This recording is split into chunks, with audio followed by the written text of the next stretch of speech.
Oggi mi è venuta voglia di spaghetti all'assassina, un primo piatto della tradizione barese dal gusto speciale perché non sono proprio semplici spaghetti al pomodoro e grazie alla cottura proprio degli spaghetti direttamente in padella andiamo a ottenere un risultato croccante, bruciacchiato e piccantino. Andiamo a vedere subito la ricetta, ma prima sigla! Ci serviranno 200 ml di passata di pomodoro, 3-4 cucchiai di concentrato di pomodoro e un bicchiere di passata di pomodoro a parte. E poi per due persone 300 g di spaghetti e 300 ml circa di acqua. E poi abbiamo peperoncino quanto basta e uno spicchio d'aglio. Successivamente olio evo quanto basta.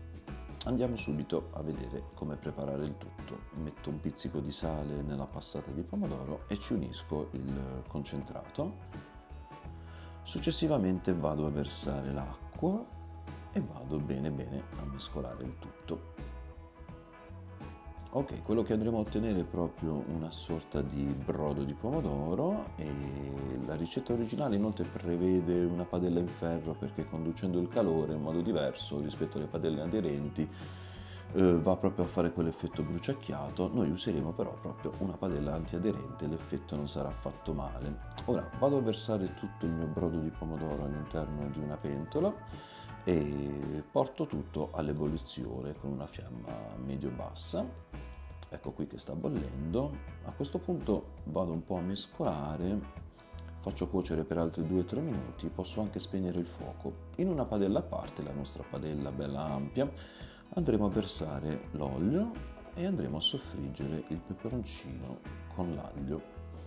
Ora verrà la parte in cui andremo un po' a combinare un po' di casino in cucina perché stiamo per versare quel bicchiere messo da parte di passata di pomodoro e infatti appena vado a versarlo schizza tutto l'inverosimile, quindi abbassate mi raccomando la fiamma e lasciamo cuocere questo bicchiere di passata un po' nell'olio piccantino. Ora vado a versare gli spaghetti direttamente all'interno della padella, andremo in pratica a risottarli e questa è la particolarità di questa ricetta. E ora col mio mestolo vado un po' a premere. La padella dovrà essere ampia all'incirca 33-34 cm, la mia è proprio al limite, infatti vedete che lateralmente non scendono proprio benissimo gli spaghetti, però adesso lasciamoli andare, devono iniziare a bruciacchiarsi a una sorta di tostatura, andremo un po' a risottarli e infatti il passo successivo sarà proprio quello di iniziare a girarli ancora belli duri gli spaghetti. Si sarà formata una crosticina sugli spaghetti e adesso li vado a girare, vado un po' a premerli verso il fondo della padella per far sì che siano a contatto proprio con il calore e adesso con il brodo da parte inizio la risottatura dei miei spaghetti. Ok, vado a versare sopra il pomodoro, adesso ci vorrà un po' di pazienza, la ricetta non è lunga però conviene non allontanarsi dai fornelli. Vado a distribuire leggermente il pomodoro tra gli spaghetti e lascio cucinare, li lascio soffrire in padella e si creerà proprio una sorta di crosticina. Ok, infatti adesso appena vado a voltarli, ecco che si inizia a notare già la crosticina. Vado un po' a girarli, sempre dopo un 3-4 minuti, aggiungo un po' di brodo e continuo così, quindi li farò soffrire in padella per qualche minuto e poi andrò a voltarli. Come vedete piano piano si stanno ammorbidendo ma sono ancora abbastanza duri, quindi la nostra cottura andrà così. Si intravedono proprio le bruciacchiature sugli spaghetti che daranno proprio quel sapore tipico, spettacolare, buonissimo ai nostri spaghetti e continuiamo in questa maniera.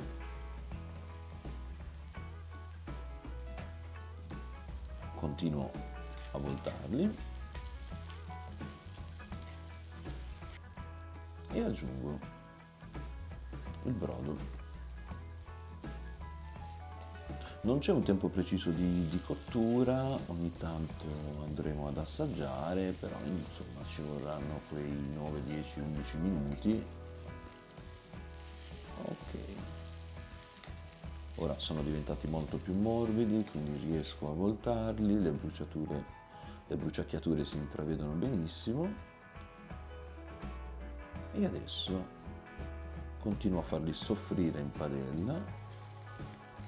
Ogni tanto vado a dare una mescolata. Come vedete non è affatto difficile, però bisogna stare accanto ai fornelli. Eccoli qua, ci siamo quasi, sono quasi pronti. Ora possiamo andare a impiattarli. Se non li avete mai provati, sappiate che il loro sapore vi conquisterà, è una gustosissima alternativa ai semplici spaghetti con il pomodoro. Il piatto è molto originale e si presta anche per le occasioni speciali, quando vogliamo servire qualcosa di un po' di particolare. E a una cena dell'ultimo minuto con amici, visto che si prepara in pochissimo tempo. Se la ricetta vi è piaciuta, lasciate un like e iscrivetevi al canale. Alla prossima ricetta e sì, mi è venuta voglia!